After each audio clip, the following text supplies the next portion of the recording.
अब देखिए, हर महीने के कुछ नियम हैं, कुछ सावधानियां हैं, शास्त्रों के हिसाब से भी, आयुर्वेद के हिसाब से भी। तो भाद्रपद के महीने के नियम क्या हैं और भाद्रपद के महीने की सावधानियां क्या हैं, वो भी जान लेते हैं। देखिए, इस महीने में कच्ची चीजें खाने से परहेज करना चाहिए।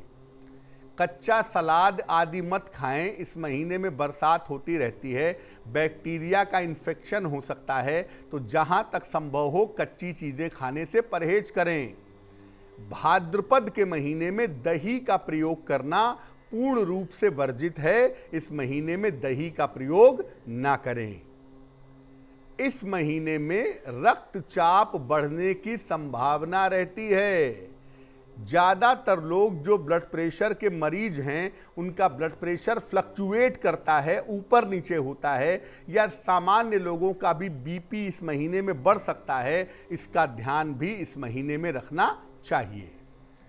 इस महीने में शीतल जल से, नॉर्मल पानी से दोनों समय स्नान करना चाहिए ताकि आलस से दूर हो सके, क्योंकि भाद्रपद के महीने में एक अजब सी खुमारी होती है, अजब सी नींद आती है, अजब सा आलस्य रहता है। इस बात की संभावनाएं बनती हैं।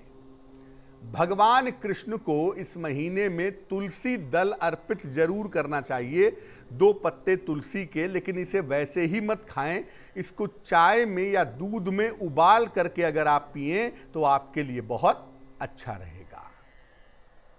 अब आपको बताते हैं कि भाद्रपद महीने के व्रत कौन से हैं, भाद्रपद महीने के त्योहार कौन से हैं और उनसे कौन सी चीजें जुड़ी हुई हैं, उनसे किस तरह के लाभ बनते हैं।